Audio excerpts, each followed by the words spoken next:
Good morning, నమస్తే, welcome to news watch. News watch ని విజయవాడ నుంచి అందిస్తున్నాం. నేను దీప్తి. 2019 ఎలక్షన్సే మెయిన్ టార్గెట్ గా, ప్రజా వ్యతిరేక విధానాలని ఎత్తి చూపించడమే మెయిన్ ఫోకస్ గా ఇవాల్టి నుంచి ఇవాళ రేపు జాతీయ ప్లీనరీ సమావేశాలు వైఎస్ఆర్సీపీ పార్టీకి చెందినవి ప్రారంభమవుతున్న నేపథ్యంలో వైఎస్ఆర్సీపీ ప్లీనరీ సమావేశాలు ఇప్పుడున్న ఆంధ్రప్రదేశ్ పొలిటికల్ పిక్చర్ ని ఏ విధంగా ఇన్ఫ్లుయెన్స్ చేయబోతున్నాయనే అంశం గురించి ఇవాళ న్యూస్ వాచ్ లో యా debating about. And Vijayawada TV9 studio నుంచి బీజేపీని రిప్రజెంట్ చేస్తూ we have Lakshmipathi Raja, TDP నుంచి చందు సాంబశివరావు, అండ్ ప్లీనరీ ప్రాంగణం నుంచి వైసీపీ నుంచి we have Adimulapu Suresh.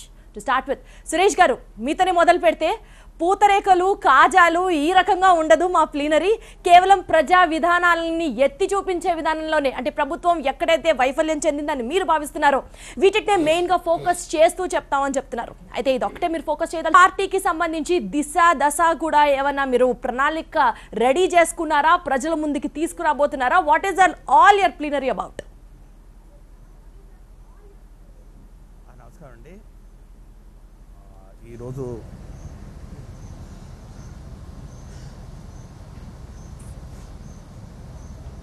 Voice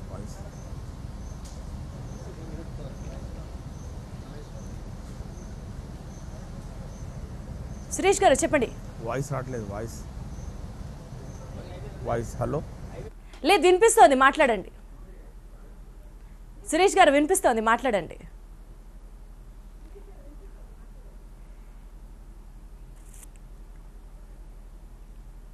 right, Lakshmipati రాజా గారు మీరేం చెప్తారు? ఈ ప్లీనరీ సమావేశాలు ప్రారంభం కాబోతున్నాయి ఇవాళ. రైట్, ఒక్కసారి కరెక్ట్ అయినట్లుంది సురేష్ గారు. ఎస్ సురేష్ గారు, గో అహెడ్. ఈరోజు అమరావతిలో వైఎస్ఆర్ కాంగ్రెస్ పార్టీ ప్లీనరీ సమావేశాలు 2 రోజుల పాటు ప్రారంభమవుతూ ఉన్నాయి. ఆ విధంగా ఈ యొక్క రాష్ట్ర చరిత్రలో నూతనంగా ఏర్పడిన మరి ఆంధ్రప్రదేశ్ చరిత్రలో ఒక మొదటి రాజకీయ పార్టీగా ప్లీనరీ సమావేశాలు రాజధానిలో నిర్వహించిన వారమయ్యాం. ఈ యొక్క ప్లీనరీ సమావేశాల్లో ప్రధానంగా తెలుగుదేశం పార్టీ ప్రభుత్వం అధికారంలోకి వచ్చిన తర్వాత ఈ 3 సంవత్సరాల కాలంలో ఏ విధంగా పరిపాలన సాగించింది, ఏ విధంగా వారు ప్రజా వ్యతిరేక విధానాలు చేపట్టడం జరిగింది. అది మరి ఇసుక పాలసీ కానివ్వండి, మద్యం పాలసీ కానివ్వండి, లేకపోతే ఏకపక్షంగా మరి నిర్ణయాలు తీసుకొని ప్రజా సంక్షేమ కార్యక్రమాలని కేవలం ఒక పార్టీ వారికే అందించడం, మరి ముఖ్యంగా ఈ యొక్క జన్మభూమి కమిటీ ద్వారా ఏ విధంగా మరి వైఎస్ఆర్ కాంగ్రెస్ పార్టీ శ్రేణులని వైఎస్ఆర్ కాంగ్రెస్ పార్టీకి మరి ఓటేసిన వారిని ఇబ్బంది పెట్టడం మనం చూసాం. వాటిని ఎత్తి చూపే దిశలో ఈరోజు ఈ యొక్క ప్లీనరీ సమావేశాలు మరిలో అనేక అంశాల మీద చర్చించుకోవడం జరుగుతూ ఉంది. జిల్లా ప్లీనరీలు ఇంతకుముందే జరగడం జరిగింది. ఈరోజు జిల్లా అధ్యక్షుల వారు మరి జిల్లాల ప్లీనరీ సమావేశాల్లో తీసుకున్న తీర్మానాల మీద చర్చిస్తాం. మరి ముఖ్యంగా గత 40 రోజులుగా ఆంధ్రప్రదేశ్లో మరి ఈరోజు రాష్ట్ర ప్రజలు ఏ విధంగా మరి నూతనోత్సాహంతో వైఎస్ఆర్ కాంగ్రెస్ పార్టీ వైపు చూస్తున్నారు అనే సంగతిని మనం నియోజకవర్గ స్థాయి, జిల్లా స్థాయిలో జరిగిన ప్లీనరీలకు పెద్ద సంఖ్యలో తరలి వచ్చిన ప్రజలు ఈరోజు ప్రత్యక్ష సాక్షులుగా ఈరోజు మరి ఉన్నారు. అదే సమయంలో మరి తెలుగుదేశం పార్టీ నవనిర్మాణ దీక్షలు జరపడం మనం చూసాం. మరి ఆ యొక్క మరి సభలకు ఏ విధంగా మరి ప్రజలు వచ్చారు, ఏ విధంగా జనాలు లేకుండా సభలు వెలవెలపోయాయి మనం చూసాం. సాక్షాత్తు ముఖ్యమంత్రి గారు బెంజ్ సర్కిల్లో నిర్వహించిన సభకు సైతం మరి ప్రజలు రాకుండా పోవడం మనం చూసాం. అంటే ఏ విధంగా ప్రజలు ఈరోజు ఈ యొక్క ప్రభుత్వం మీద అసంతృప్తితో ఉన్నారు, ఏ విధంగా వారు చేపట్టిన మరి సంక్షేమ కార్యక్రమాలు ప్రజలకు అందకుండా వారు ఇచ్చిన హామీలను నెరవేర్చడంలో పూర్తిగా వైఫల్యం చెందిన మరి నేపథ్యంలో వారు అసంతృప్తిగా ఉన్నారనేది బట్టబయలైపోయింది. కాబట్టి ఈ రోజు ఖచ్చితంగా గత 3 సంవత్సరాల్లో సురేష్ గారు, సాంబశివరావు గారు ఏం చెప్తారు మీరు? ఇప్పుడు ప్రజలు అసంతృప్తితో ఉన్నారు, పాయింట్ నెంబర్ 1. అభివృద్ధికి ఆమడ దూరంలో, హామీల విషయంలో తుంగలో తొక్కడంలో ప్రభుత్వం ముందుంది అన్నది ఇవాళ వైఎస్ఆర్సీపీ ప్లీనరీ సమావేశాల్లో ఎత్తి చూపించబోయే అంశాలు. దీనికి మీరు ఎలా కామెంట్ చేస్తారు? ఫస్ట్ ఆఫ్ ఆల్, యువజన శ్రామిక రైతు పార్టీ అని చెప్పుకుంటున్న వైఎస్ఆర్ పార్టీ వాళ్ళు కాంగ్రెస్ పార్టీ నాయకుడు జయంతి రోజున వాళ్ళ ప్లీనరీ సమావేశాలు పెట్టుకోవడం అనేది ముందు హాస్యాస్పదంగా ఉంది. వాళ్ళు కాంగ్రెస్ పార్టీ నాయకుడిని సెలబ్రేట్ చేసుకుంటున్నారా, వైఎస్ఆర్ పార్టీలో ఏమన్నా ప్రత్యేకత ఉందనేది మనకు తెలియట్లేదు. ఇంకా దాన్ని బట్టే మనం కాంగ్రెస్ పార్టీని తల్లి పార్టీ అని, వైఎస్ఆర్ పార్టీని పిల్ల పార్టీ అంటూ వస్తున్నాం. అది వాళ్ళ ప్లెనరీ ద్వారానే మరొకసారి మనందరూ తెలియజేస్తున్నారు. నెంబర్ 2, వాళ్ళు గత 3 సంవత్సరాల్లో ఏదన్నా మంచి కార్యక్రమం చేపట్టారా, ఏదన్నా కన్స్ట్రక్టివ్ సజెషన్ ఇచ్చారా, లేదు పలానా విషయంలో మా మేనిఫెస్టోలో పెట్టిన దాన్ని మేము వైలేట్ చేసామనో, లేదా వాళ్ళ మేనిఫెస్టోలో పెట్టింది మేము చేయట్లేదనో చెప్పగలిగారా? అసలు వాళ్ళ మేనిఫెస్టోలో ఐటమ్స్ తెలుసా? వాళ్ళు పెట్టలేనివి మేము పెట్టాం, వాళ్ళు పెట్టలేనివి, వాళ్ళు ఆలోచించలేనివి, వాళ్ళ ఆలోచనకి అందని కార్యక్రమాలు మేము చేయాలనుకున్నాం. చేయటంలో మీరు 100% కాకపోయినా కానీ 80%, 90% చేయాలనేది ఏ ప్రభుత్వమైనా ప్రయత్నం చేస్తే మా ప్రభుత్వం ప్రయత్నం చేస్తుంది. వాళ్ళలాగా అసలు తప్పించుకుపోలేదు కదా. రైతులు ఇబ్బందిలో ఉన్నారు కాబట్టి రైతు రుణమాఫీని మేమంటే, అసలు రైతులకు ఇబ్బంది లేదన్న పార్టీ వైఎస్ఆర్ పార్టీ. డ్వాక్రా మహిళలకు సహాయం చేయాలని మేమంటే, అసలు డ్వాక్రా మహిళల ఊసే ఎత్తని పార్టీ వైఎస్ఆర్ పార్టీ. కాబట్టి ఆ రోజున ఏ విషయం మాట్లాడని వైఎస్ఆర్ పార్టీ మేము ఆలోచన చేసి మేము ముందుకు వచ్చి, విభజన జరిగిన తర్వాత ఈ ఇబ్బందుల్లో ఆర్థిక ఇబ్బందులు ఉన్నప్పటికీ కూడా సంక్షేమానికి పెద్దపీట వేస్తూ అభివృద్ధి కుంటుపడకుండా చూసుకుంటూ అహర్నిశలు కష్టపడుతూ పనిచేస్తున్నటువంటి ఈ ప్రభుత్వాన్ని కోసం కేటాయించారని చెప్తున్నారు. కానీ ఇది ఒక్కళ్ళకు కూడా అందలేదు అన్నది వాళ్ళు చెప్తున్నమాట. దానికి ప్రూఫ్లు ఉంటాయి, దానికి ఆడిట్స్ ఉంటాయి, దానికి లెక్కలు ఉంటాయి. అసలు మీరు డ్వాక్రాకి ఏం చేయాలనుకున్నారు? ఆ రోజున డ్వాక్రా మహిళలకు మీరేం చేయాలనుకున్నారు? రైతులకు మీరేం చేయాలనుకున్నారు? మీరు చేయాలనుకుంటే దాన్ని మేము చేయలేకపోతే మీరు క్వశ్చన్ అడగడంలో ధర్మం ఉంది. అసలు మీరు చేతులు ఎత్తేసారు, రైతులు మీకు కనపడలేదు, డ్వాక్రా మహిళలు మీకు కనపడలేదు. రైతులకు వాళ్ళు ఏం చేయాలనుకున్నారు ఆ రోజున, ఎందుకు చేయలేకపోయారో చెప్పండి, ఎందుకు మాట్లాడలేకపోయారు? వాళ్ళు ఏమి చేయలేక వాళ్ళు చేస్తున్న మా మీద వాళ్ళతో బురజలాలని చూడటం అనేది నిజంగా దురదృష్టకరం. ఇదే అభివృద్ధి నిరోధకం అంటే, సంక్షేమ నిరోధకం అంటే. వాళ్ళకి ఆలోచన లేనిది మేము ఆలోచన చేసాం. వాళ్ళు ఏం ఆలోచన చేశారు రైతుల విషయంలో చెప్పమనండి. రైతుల విషయంలో 3 సంవత్సరాల నాడు వాళ్ళు ఏం చేశారు, వాళ్ళ మేనిఫెస్టోలో ఏం పెట్టారు, ఎందుకు రుణమాఫీ సంగతి మాట్లాడలేకపోయారు, రుణాల సంగతి ఎందుకు మాట్లాడలేకపోయారు, ఇప్పుడు ఎందుకు మాట్లాడుతున్నారు? రైట్. లక్ష్మీపతి రాజా గారు, మీ స్టాండ్ ఎలా ఉంది? అంటే రాష్ట్ర ప్రభుత్వాల వైఫల్యాలని వాళ్ళ మేము ఎత్తి చూపుతున్నాం అంటే ఆబ్వియస్లీ ఈక్వల్ రెస్పాన్సిబిలిటీ కేంద్ర ప్రభుత్వం వైఫల్యం కూడా అందులో ఉన్నట్లే.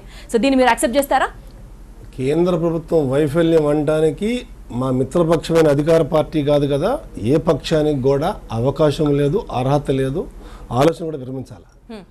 ఒక ప్రాంతీయ పార్టీలు కొన్ని వాళ్ళ యొక్క ప్లీనరీలు, లేకపోతే జాతీయ పార్టీగా వాళ్ళ సమావేశాలు పెట్టుకున్నప్పుడు అది ప్రతిపక్షమైన అధికార పక్షమైన రాష్ట్ర ప్రభుత్వంతో పొత్తులో ఉన్న ప్రభుత్వం మీది కాబట్టి ఆబ్వియస్లీ రెస్పాన్సిబిలిటీ మీకు కూడా తీసుకోవాలి. ఎందుకంటే కేవలం అభివృద్ధి మాత్రమే మీరు తీసుకున్నారు. మేము అభివృద్ధి తీసుకుంటాం, ఎందుకంటే దాని నిర్వహణ కార్యక్రమం అమలు చేసే విధానం చేయవలసింది మా మిత్రపక్షమైన ఇంకో పక్షమైన రాష్ట్ర ప్రభుత్వం. కేంద్రం నుంచి అడగనన్ని నిధులు కానీ, కార్యక్రమాలు కానీ, ఏర్పాట్లు కానీ, అభివృద్ధి దోహదకరమైనటువంటి అన్ని చర్యలు కేంద్రంలో బీజేపీ నరేంద్ర మోడీ నాయకత్వంలోని ప్రభుత్వం రాష్ట్రానికి అందిస్తుంది. ప్రత్యేకించి రాష్ట్రాన్ని ప్రత్యేక రాష్ట్రంగా చూస్తుంది, చూడబోతుంది. దీనికి సంబంధించి బీజేపీని ప్రతిపక్షం కాదు కదా. అయితే మీరు చంద్ర సాంబశివరావు గారు చేసిన స్టేట్మెంట్స్ తో ఏకీభవిస్తారా?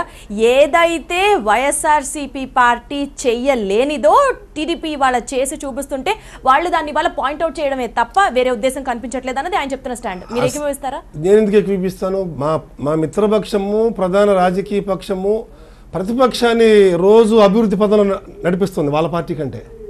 అంటే ప్రతిపక్షాన్ని విమర్శించి ప్రతిపక్షాన్ని కట్టడి చేయవలసినటువంటి మా మిత్రపక్షము ప్రతిరోజు వాళ్ళు ప్లీనరీ సమావేశం పెట్టుకున్నారు. తెలుగుదేశం పార్టీ నాయకులకి ఎందుకంటే మా మిత్రపక్షానికి పెట్టుకొని వదిలేస్తే పెద్ద ఇష్యూ కాదు. మీరు ఏ రకంగా దీంట్లో ప్లీనరీలో చర్చిస్తారు, అవినీతి చర్చిస్తున్నారు. చూసా ఒక డిబేట్, అవినీతి గురించి చర్చిస్తారా, మీ అవినీతి గురించి చర్చిస్తారా, మీ నాన్న అభివృద్ధి గురించి చర్చిస్తారా, వాళ్ళే ఉన్నారు నోటుకు ఓటు చర్చిస్తారా? ఎందుకంటున్నా మా మిత్రపక్షమైనటువంటి అధికార రాష్ట్ర తెలుగుదేశం పార్టీ ప్రధాన ప్రతిపక్షాన్ని ప్రతిరోజు అభివృద్ధి చేయడంలో ముందుంది తప్ప ఇప్పుడు చేస్తుంది. నరేంద్ర మోడీ గురించి చెప్పండి. ప్రధానమంత్రి ఈ రాష్ట్రానికి ఇన్ని చేశారు, ఇన్ని నిధులు ఇచ్చారు, పోలవరం ప్రాజెక్టులు ఇచ్చారు, చంద్రన్న బాటతో గ్రామాల్లో బీజేపీ ప్రభుత్వం అంతే తప్ప. ఇవాళ ముగ్గురు మంత్రులు చూశాను, ఈ రోజు ఒక ముగ్గురు మంత్రులు చూశాను పత్రికా స్టేట్మెంట్. జగన్కి బహిరంగ లేఖ మీరే ఏ రకంగా మీరు ప్లీనరీ సమావేశం అసలు మీకు ఎందుకంటున్నా ఏ రాజకీయ పార్టీ అయినా లేదా ఏదో సంస్థ ఉంది ఏదైనా నేను వ్యాపారం పెట్టాను ఇవాళ ప్లీనరీ సమావేశాలకు సంబంధించిన టాపిక్ ఇప్పుడు ఏకంగా టీడీపీ వర్సెస్ బీజేపీ లాగా కనిపిస్తుంది. బికాజ్ ఇప్పుడు తీసుకున్న స్టాండ్ ఏమంటున్నామంటే దీన్ని చెప్పండి, నరేంద్ర మోడీ గురించి చెప్పండి, మీరు లబ్ధి పొందుతారు.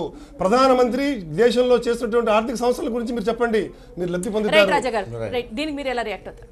అంటే పెద్ద ఆయన అభిప్రాయాన్ని చెప్తున్నారు కానీ ఇక్కడ బీజేపీ తెలుగుదేశం కాదు డిస్కషన్ జరుగుతుంది. వైఎస్ఆర్ పార్టీ వాళ్ళు ఒక మీటింగ్ పెట్టి దాంట్లో squarely they are trying to blame TDP. టీడీపీని బ్లేమ్ చేయాల్సిన అవకాశం కానీ అర్హత కానీ వాళ్ళకి లేదని నేను చెప్తున్నాను. ఇక్కడ బీజేపీ ఏం చేస్తుంది, తెలుగుదేశం పార్టీ ఏం చేస్తుందంటే ఇట్ ఈస్ ఆన్ రికార్డ్.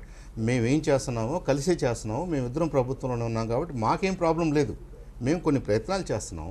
ఈ ప్రయత్నాల్లో మీరు ఏదో లోపాలు ఉంది అనుకుంటే మీరు ఎత్తి చూపడంలో తప్పులేదు, నేను దాన్ని కూడా ఒప్పుకుంటున్నాను. విమర్శకు నేనేం వ్యతిరేకం కాదు. ఆ విమర్శ వెనుకున్నటువంటి కష్ట నష్టాలు వాస్తవాలను కూడా గుర్తిస్తూ మీరు దాన్ని అనవసరంగా హైలైట్ చేసి అసలు మీకు ఐడియా లేని టాపిక్స్ ఇవి.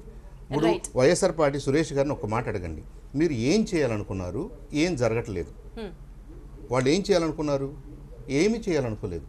వాళ్ళు అధికారంలోకి రావాలని అంటే వాళ్ళు అధికారంలోకి రావాలని ఆ రోజు అనుకున్నారు, ఇవాళ కూడా రావాలనుకోవడం మాత్రం తప్ప మీకు అసలు ప్రజా సంక్షేమానికి సంబంధించిన క్లారిటీ ఏమాత్రం లేదన్నది ఫస్ట్ పాయింట్. సెకండ్ పాయింట్, మీరు మీ మేనిఫెస్టోలో మీరు చెయ్యలేనిది, మీరు చెప్పలేనిది. సురేష్ గారు మీతోనే స్టార్ట్ చేయాల్సి వస్తే అసలు సంక్షేమాల గురించి మీరు మాట్లాడే హక్కే లేదు. మీరు ఆలోచించని పాయింట్లు టీడీపీ ఆలోచించి అమలు చేయడానికి 80 to 90% కష్టపడుతోంది అని చెప్తున్నారు. దీనికి మీరు ఏకీభవిస్తారా? ఏం చెప్తారు మీరు? మేము ఒకటే చెప్పదలుచుకున్నామండి, ఈరోజు ఈ రాష్ట్ర ప్రజలు వైఎస్ఆర్ కాంగ్రెస్ పార్టీకి ప్రతిపక్ష హోదా ఇచ్చారు, ప్రతిపక్షంలో కూర్చోబెట్టారు. మేము ఆ యొక్క తీర్పును శిరస వహించి గత 4 సంవత్సరాల్లో ఈరోజు 4 బడ్జెట్లు జరిగాయి. 3 సంవత్సరాల కాలంలో 4 బడ్జెట్లు జరిగాయి. అసెంబ్లీలో అయితేనేమి, అసెంబ్లీ బయట అయితేనేమి, ఏ విధంగా మేము ఒక నిర్మాణాత్మకమైన ప్రతిపక్షంగా మా వంతు బాధ్యతలు మేము నిర్వహించడంలో మేము సఫలీకృతం అయ్యామా లేదని చెప్పి రాష్ట్ర ప్రజలు ఈరోజు తెలుసుకున్నారు. మేము అసెంబ్లీలో ఏ సమావేశాలను మీరు చూడండి, మా గొంతు నొక్కే ప్రయత్నం ఏ విధంగా చేశారు ఈ రాష్ట్ర ప్రజలందరూ గమనిస్తూ ఉన్నారు. బడ్జెట్ సమావేశాలని 45 రోజుల నుంచి 30 రోజులు, 15 రోజులు, ఇప్పటికి 2 వారాలు కుదించేసి అసలు సమావేశాలని నిర్వహించే లేని పరిస్థితుల్లో ఈరోజు తెలుగుదేశం పార్టీ ఉందా లేదా అని చెప్పి మేము ప్రశ్నిస్తున్నాం. ఇక సంక్షేమ కార్యక్రమాలకు వస్తారా? మేము వైఎస్ఆర్ కాంగ్రెస్ పార్టీ ఈరోజు దివంగత నేత ప్రీతమ నాయకుడు రాజశేఖర రెడ్డి గారి కాలంలో జరిగినటువంటి సంక్షేమ కార్యక్రమాలు ఈ దేశానికి ఆదర్శం. ఈ రోజుకి అవి ఇంకా ప్రజల మన్ననలు పొందుతూ ఉన్నాయి. ఆ యొక్క కార్యక్రమాలనే మా జెండాగా చేసుకొని ఈరోజు వైఎస్ఆర్ కాంగ్రెస్ పార్టీ ముందుకు పోతా ఉంది. మేము ఈరోజు హామీలు ఖచ్చితంగా మేము ఇచ్చిన హామీలు, వారిచ్చిన హామీలు ఒకసారి బేరీ చేసుకుంటే వారు అల్లవి కాని హామీలు 600 పైచిలకు హామీలు ఇవ్వడం జరిగింది. వారు చెప్పిన రుణమాఫీ, ఎలక్షన్ వాళ్ళు ఇచ్చిన మేనిఫెస్టో ఇచ్చిన రుణమాఫీ, జరుగుతున్న రుణమాఫీ ఒకటేనా? వాళ్ళు చెప్పినటువంటి డ్వాక్రా రుణాల మాఫీ ఒకటేనా? వాళ్ళు ముఖ్యంగా కాపులకు రిజర్వేషన్ కల్పిస్తా ఉన్నారు, అది చేశారా?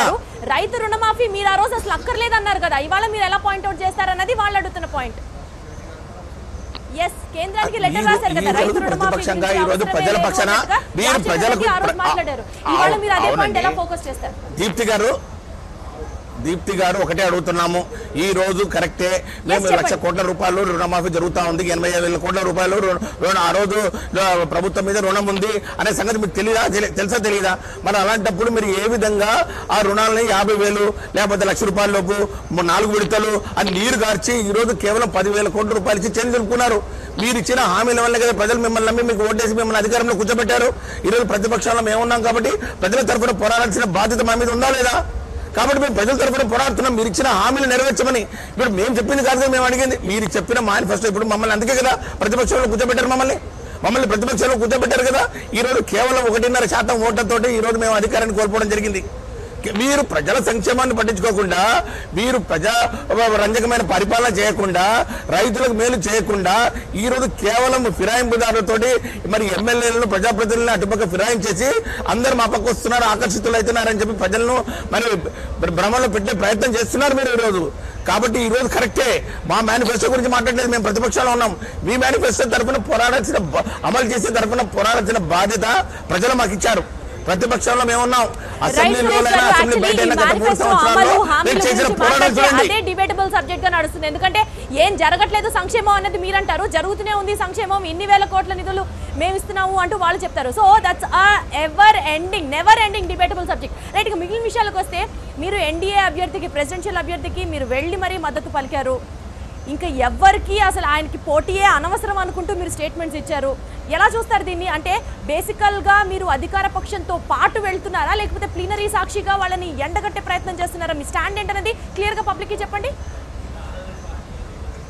మేము ఒకటే చెప్తున్నాము, మా నాయకులు జగన్మోహన్ రెడ్డి గారు ఒకే అంశాన్ని సిద్ధాంతపరంగా మేము చెప్పడం జరిగింది. దేశంలో ఉన్నటువంటి అత్యున్నత పదవి రాష్ట్రపతి పదవి అయినా, స్పీకర్ పదవి అయినా కూడా అది ఏకాభిప్రాయంతో మనం అది యునానిమస్గా చేస్తే దానికి గౌరవం హుందా ఉంటుంది. కాబట్టి ఆ దిశలో మేము ఖచ్చితంగా మేము నిర్ణయం తీసుకున్నామని చెప్పి మేము భావిస్తున్నాం. ఈరోజు అభ్యర్థికి నిమిత్తం లేకుండా మేము ఖచ్చితంగా ఈరోజు అధికార పక్షంలో ఉన్న అభ్యర్థికి మేము మద్దతు ఇవ్వడం, ఎందుకంటే ఏకాభిప్రాయంతో పోవాలని. అంత మాత్రాన మేము స్పీకర్కి మద్దతు ఇచ్చినంత మాత్రాన స్పీకర్ మీద అవిశ్వాసం పెట్టలేదా అని చెప్పి మేము ప్రశ్నిస్తున్నాం. రాష్ట్ర ప్రజలు కూడా మేము చెప్తున్నాం, వారు దారి తప్పితే ఖచ్చితంగా వాళ్ళు నిలదీస్తాం. ఎటువంటి సహాయ సహకారాలు అక్కర్లేదంటారా? ఇవాళ కేంద్రంలో మీరు భాగస్వామి లేనప్పుడు మీరు ఎందుకు రాజీ పడుతున్నారు? రాష్ట్ర అభివృద్ధి కోసం మీరు రాష్ట్ర ప్రయోజనాలను తాకట్టు దిశలో. అవును, ఖచ్చితంగా మేము అడిగాం కదా, మేము అడుగుతున్నాం. ఖచ్చితంగా రావాల్సిన రాష్ట్ర విభజన చట్టంలోని అంశాల్లో ఏవైతే పొందుపరచడం జరిగిందో దాంట్లో మనకు రావాల్సిన నిధులు ఏవైతే ఉన్నాయో ఈ రోజు వాటినన్నింటినీ ఖచ్చితంగా ఈ రోజు మాకు ఇవ్వాలని చెప్పి మేము వాళ్ళ ప్రతిపక్షంలో ఉన్నా కూడా అధికార పక్షం కన్నా ఎక్కువ నిలదీశాం. అధికార పక్షం కన్నా ఎక్కువ మేము ఢిల్లీలో వెళ్ళి మేము ధర్నాలు చేయడం జరిగింది. ఫైనాన్స్ మినిస్టర్ గారు జైట్లీ గారిని కలవడం జరిగింది. పెండింగ్ రైల్వే ప్రాజెక్టుల గురించి సురేష్ ప్రభుని కలవడం జరిగింది. ప్రధానమంత్రి గారిని కలవడం జరిగింది. అవినీతి పరిపాలన గురించి ఏ విధంగా 3 సంవత్సరాల కాలంలో తెలుగుదేశం పార్టీ పూర్తిగా అవినీతిమయమైపోయిందని చెప్పి మేము ప్రధానమంత్రి గారు కూడా చెప్పడం జరిగింది. తిరిగి మళ్ళీ తెలుగుదేశం పార్టీ పూర్తి వైఫల్యం చెందిందని మాట్లాడుతున్నారు. రైట్, ఒకసారి లక్ష్మీపతి రాజా గారు. Right Suresh garu, again I'll get back to you. Raja garu, మిమ్మల్ని అడగాల్సి వస్తే ఆంధ్రప్రదేశ్కి స్పెషల్ స్టేటస్ ఇవ్వడం కేవలం టీడీపీ చేతిలో మాత్రమే లేదు. వైజాగ్కి స్పెసిఫిక్గా రైల్వే జోన్ కేటాయించడం పూర్తిగా తెలుగుదేశం పార్టీ చేతిలోనే లేదు. పోలవరానికి నిధులు సంబంధించి it is also the centre's role which has to play a very big part in it. So ఇలా ప్రతి దాంట్లో మీ బాధ్యత కూడా ఉంది. కాకపోతే ఇవాళ వైఎస్ఆర్సీపీ పార్టీ కేవలం తెలుగుదేశం పార్టీని మాత్రమే అంటుంది, కానీ బీజేపీని పల్లెతొక్క మాట కూడా అనట్లేదు. సరే కదా, దీన్ని మీరు ఎలా చూస్తారు? అంటే మీరు అసలు ఏమాత్రం పోటీగా కనిపించట్లేదా, లేకపోతే ప్రాంతీయ పార్టీని గ్రిప్లో ఉంచుకోవడం మీ తర్వాత ఎవరన్నా అంటారా? మాకు డ్రిప్ ఏం లేదు మా దగ్గర.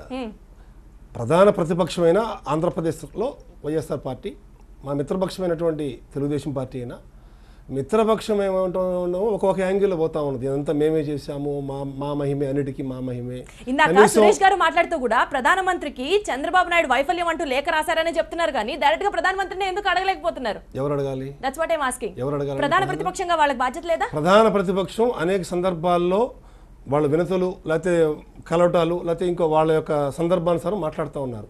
మా మిత్రపక్షం ఏం చేస్తుంది? మోడీ ఇంటి దగ్గర ధర్నా చేయండి మీకు దమ్ము ఉంటే ఏం మాట్లాడుతుంది మా మిత్రపక్షం? మోడీ దగ్గరికి మోకరిల్లారు. ఒక ప్రధానమంత్రిని వాస్తవం ఒక ప్రధానమంత్రిని మా మిత్రపక్షంగా ఉన్నటువంటి తెలుగుదేశం పార్టీ ఒక ప్రధాన ప్రతిపక్ష నాయకుడు ఢిల్లీలో కలిస్తే సాక్షాత్తు దురదృష్టవశాత్తు బాధాకరమైన అంశం, గౌరవ తెలుగుదేశం పార్టీ అధ్యక్షులు రాష్ట్ర ముఖ్యమంత్రి అంటే మోకరిల్లారు ప్రధానమంత్రి గారిని మాట్లాడుతూ ఏం సంకేతం ఇస్తున్నారు మీరు ప్రజానీకానికి? మీ ఆలోచన దృక్పథం ఏంటి తెలుగుదేశం పార్టీది? అదే ప్రశ్న మిమ్మల్ని అడిగితే ఏం సంకేతం ఇస్తున్నారు మీరు ప్రజలకి? వాళ్ళ ఏ విషయంలో మిత్రపక్షాన్ని రెచ్చగొడుతోంది అంటూ ప్రతిపక్షంతో మీరు కలిసి నడుస్తున్నారు అని అంటే మీరు ఎలాంటి సంకేతాలు ఇస్తున్నారు? ప్రతిపక్షంతో మాకు ప్రజలు మ్యాండేట్ ఇచ్చారు కలిసి ప్రయాణం చేయమని. మేము కలిసే ప్రయాణం చేస్తున్నాము, కలిసే 2019 ఎన్నికల దాకా ప్రయాణం చేస్తాము. కానీ తెలుగుదేశం పార్టీ మా మిత్రపక్షము మేమేమంటున్నామంటే అభద్రతా భావానికి పోవాల్సిన అవసరం మీకేముంది? వాళ్ళు ప్లేనరీ పెట్టుకున్నారు, అవకాశం ఉంటే శుభాకాంక్షలు చెప్పండి. ఇవాళ వైఎస్ రాజశేఖర రెడ్డి జయంతి, శుభాకాంక్షలు చెప్పడమా చెప్పకపోవడం ఇది వైఎస్ రాజశేఖర అంటున్నారు, దీనికి మీరేమంటారు? వాళ్ళు అదే అంటున్నారుగా. నేనేమంటున్నానంటే వాళ్ళు ఏమన్నారు, కేసులు ఫైల్ అయినాయి, ఈడీ కేసులు ఫైల్ అయినాయి, కోర్టు విల్ డిసైడ్. ఇప్పుడు తెలుగుదేశం పార్టీ మంత్రులు ఎమ్మెల్యేలు అందరూ కూడా ఈ మన ఎంతసేపు జగన్ నామస్మరణ తప్ప మేమేమంటున్నామంటే జగన్ నామస్మరణ చేయడం ద్వారా వైఎస్ఆర్సీపీ నామస్మరణ చేయడం ద్వారా మీ గ్రాఫ్ రేట్ పడిపోతా ఉన్నది. ప్రధానమంత్రి ప్రీతమ నేత నరేంద్ర మోడీ మీ మిత్రపక్షమైనటువంటి బీజేపీని మీరు పొగడండి, వాళ్ళు చేసే మంచి కార్యక్రమాలకి మీరు స్పష్టంగా ప్రతిరోజు చెప్పండి. ఈ మరుగుదొడ్లు ఇచ్చాం మా ఘనత, 1000 ఇల్లు ఇచ్చాం అదే కదా చెప్తున్నారు. ఎక్కడ పూర్తి చెప్పట్ల, మనసు విప్పు చెప్పట్ల, దానికి కూడా ఏమన్నా పెద్ద కొలబద్ద ఉంటుందా? మనసు విప్పి చెప్పడం హ్యాపీ ఇండెక్స్ లాగా హార్ట్ ఇండెక్స్ అనేది ఏమన్నా ఉంటుందా? సాక్షిగా చెప్తున్నారా, మనసు విప్పి చెప్తున్నారా అని చెప్పితే మా గ్రాఫ్ తో పాటు మీ గ్రాఫ్ పెరుగుతుంది. కానీ మీరు ఎంతసేపు ఏంటంటే ఒకవేళ బీజేపీ గ్రాఫ్ పెరిగితే సరే, ఇప్పుడు టీడీపీ అయితే ప్లీనరీ సమావేశాలని అవినీతి మహోత్సవాలు అంటుంది, మీరేమంటారు? ఒక పార్టీ వాళ్ళ యొక్క మహోత్సవాలు చేసుకుంటుంది, అది అవినీతి మహోత్సవాల నీతి మహోత్సవాలు అనేది ప్రజలు నిర్ణయిస్తారు, ప్రజాక్షేత్రం నిర్ణయిస్తుంది, కోర్టు నిర్ణయిస్తుంది. మేము ఆధారంతో సహా కోర్టు నేరాలు రుజువైన తర్వాత మాత్రమే మేము స్పందిస్తాం తప్ప మేము రోజు జగన్మోహన్ రెడ్డి నామస్మరణం మేము తెలుగుదేశం పార్టీ కాదు. మాది జాతీయ రాజకీయ క్రమశిక్షణ కలిగినటువంటి ఆలోచన దృక్పథం ఉన్నటువంటి పార్టీ కాబట్టి మేము ఆ రకంగా రైట్. సాంబశివరావు గారు, వెన్నుపోటు వార్షికోత్సవాలు అంటూ వైసీపీ వాళ్ళు మిమ్మల్ని అడిగారు, మీరేమో ఇవాళ అవినీతి మహోత్సవాలు అంటున్నారు. సో ప్రజలకు అసలు ఏది నమ్మాలి, ఎటు వెళ్ళాలి అర్థం కావట్లేదు టోటల్గా. ఒకటి ఇక్కడ సురేష్ గారు కూడా ఇందాక ఏమంటున్నారంటే మా మేనిఫెస్టో సంగతి వదిలేసేయండి, మా ఐడియాస్ సంగతి వదిలేసేయండి, మీ ఐడియాస్ సరిగ్గా ఇంప్లిమెంట్ కావట్లేదు కాబట్టి మేము ఏదో మాట్లాడుతున్నాం అంటున్నారు. బాగానుంది, మాట్లాడే అధికారం వాళ్ళకు ఉంది, ప్రతిపక్షంగా వాళ్ళు చేయాల్సిన పని చేయాలని మేము కోరుకుంటున్నాం. కానీ దాన్ని వక్రీకరిస్తూ ప్రతిదానికి కూడా తెలుగుదేశం పార్టీనో తెలుగుదేశం నాయకత్వాన్నో ఎగతాళి చేసే విధంగా మాట్లాడటాన్ని మాత్రం మేము తీవ్రంగా నిరసిస్తాం, ఖండిస్తాం. ప్రతి స్టెప్లో కూడా బీజేపీకి ఆ పెయిన్ లేకపోవచ్చు, మాకుంటుంది అది. ఉదాహరణకి ఆయన ఏమంటున్నారు, మేము కేంద్రం సహాయంతో ఇక్కడ చేస్తున్నాం అంటున్నాం. మేము కూడా ఎన్డీఏలో పార్ట్నర్సే, కేంద్ర ప్రభుత్వం మాదే, రాష్ట్ర ప్రభుత్వం మాదే, మేము కూడా దాంట్లో భాగస్వాములు. అలా అని చెప్పేసి తెలుగుదేశం పార్టీ వల్లే మేము దేశవ్యాప్తంగా ఈ కార్యక్రమాలు చేస్తున్నామని బీజేపీ వాళ్ళు చెప్తారా? చెప్పలేరు. ఎందుకని? we are also party of the government. లేదండి 29 రాష్ట్రాల్లో ఒక రాష్ట్రంలో పార్టీ. 29 రాష్ట్రాల్లో ఒక రాష్ట్రం కాదు, 29 రాష్ట్రాల్లో ఒక ఎంపీ వల్ల ప్రభుత్వం ఉండొచ్చు పోవచ్చు. 29 రాష్ట్రాల్లో ఒక రాష్ట్రం అధికారమే లక్ష్యంగా బీజేపీ పనిచేయదు. లేదండి, అవసరం లేదు. సాంబశివరావు గారు, అధికారమే లక్ష్యంగా ఇప్పుడు వైఎస్ఆర్సీపీ పార్టీ ప్రయత్నిస్తోంది అన్నది మీరు చెప్తున్న మాట. అలాగే లక్ష్మీపతి రాజా గారి స్టేట్మెంట్స్ ప్రకారంగా కూడా చూసుకుంటే మీరు చెప్పండి, ఫైనల్ గా కంక్లూడ్ చేయాల్సి వస్తే టీడీపీ అభద్రతా భావానికి లోనవుతుందా?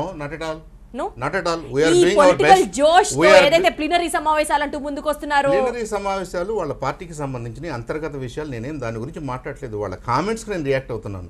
వాళ్ళు ఏమన్నారు, ఈ మహానాడు గత 37 సంవత్సరాలుగా పెట్టుకున్నాం మేము, 37 సంవత్సరాలుగా జరుగుతున్న మహానాడిని వాళ్ళు వర్ధంతి సభగా అభివర్ణించారు. మేము దాన్ని ఖండించాం. తర్వాత అక్కడేదో పూతరేకులు తింటారు, పప్పు బెల్లాలు తిని వెళ్ళిపోతున్నారు అన్నారు. అలా కాదు, మేము విస్తృతంగా 35 అంశాల మీద తీర్మానాలు పెట్టారు. సంతోషం, పెట్టండి. దాని ద్వారా మనకు తెలుస్తుంది వాళ్ళ ఆలోచన విధానం. ఒక మీడియా మిత్రుడు ఇచ్చాడు నాకు ఇప్పుడే, వాళ్ళు పెట్టబోతున్న చూడండి, నేను ఇప్పుడే చెప్తున్నాను, వాళ్ళు పెట్టబోతున్న దానికి ఒక మీడియా మిత్రుడు నాకు లిస్ట్ ఇచ్చాడు. లిస్ట్ ఇస్తే దాంట్లో 19 అంశాలు ఉన్నాయి. 19 అంశాల్లో 3 అంశాలు స్టార్డ్ అంశాలు ఉన్నాయి. స్టార్డ్ అంశాలు ఎవరు మాట్లాడుతున్నారు తెలుసా? శ్రీమతి విజయలక్ష్మి గారు, తర్వాత వైఎస్ జగన్మోహన్ రెడ్డి గారు, షర్మిలమ్మ గారు. వీళ్ళు ముగ్గురు మాట్లాడే మాత్రమే స్టార్ అంశాలట, మిగతా ఏమన్నా చిన్న చిన్న అంశాలట. అంటే ఆ పార్టీలో ఉన్న ఫ్యూడల్ మనస్తత్వాన్ని, ఆ పార్టీలో ఉన్నటువంటి ప్రజాస్వామ్య వ్యతిరేక స్పిరిట్ ని మనం అబ్జర్వ్ చేయాలి. ప్రత్యేకమైన ఆ ముగ్గురు ఎవరు అసలు? సో ఎలక్షన్ మేనిఫెస్టోలో ముందుకు వెళుతున్న వైఎస్ఆర్సీపీ పార్టీ రోల్ ని మీరు ఏమాత్రం అంత సీరియస్ గా తీసుకోవట్లేదు. Let it come, let it go అంటారు. మేము ఎవరి సలహానైనా సీరియస్ గా తీసుకుంటాం, ఎవరి విమర్శనైనా సీరియస్ గానే తీసుకుంటాం. విమర్శ చేయొద్దని చెప్పలేదు, బాధ్యతాయుతంగా. రైట్. సో సురేష్ గారు, మీ దాకా వస్తే ఈ ప్లీనరీ సమావేశాలతో వచ్చే ఎలక్షన్స్ కోసం మీరు గట్టిగా ఫౌండేషన్ వేసుకుంటున్నారు అన్న వార్తకి మీరు ఎలా స్పందిస్తారు?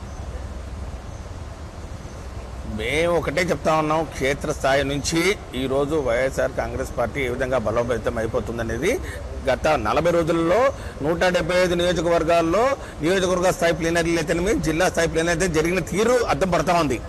మేము రాబోయే రోజుల్లో ఈ యొక్క ఉద్యమాలు, ప్రజా వ్యతిరేక కార్యక్రమాలు ఏవైతే తెలుగుదేశం పార్టీ చేస్తుందో దాని మీద మేము ఏ విధంగా పోరాటం చేసింది అది రాష్ట్ర ప్రజలు చూస్తూ ఉన్నారు. వాటిని అదే విధంగా ముందుకు తీసుకుపోతూ 2019 ఎన్నికల్లో దిశానిర్దేశం చేసే దిశలో ఈరోజు మా నాయకులు జగన్మోహన్ రెడ్డి గారు ఈ రోజు ఇక్కడ మరి ఈ యొక్క ప్లీనరీ వేదికగా ఈ రోజు మాట్లాడబోతున్నారు. అమరావతికి వ్యతిరేకం వైఎస్ఆర్సీపీ పార్టీ, ప్రశాంత్ కిషోర్ ఐడియాలజీస్ ని తూచా తప్పకుండా ఫాలో అవుతోంది వైఎస్ఆర్సీపీ పార్టీ. ఓ పక్క పాదయాత్ర స్టార్ట్ అవ్వడం దగ్గర నుంచి ఇవాళ రేపు ప్లీనరీలో ఏం మాట్లాడాలి దాకా టోటల్ గా ప్రశాంత్ కిషోర్ ఆధ్వర్యంలో నడుస్తోంది వైఎస్ఆర్సీపీ పార్టీ.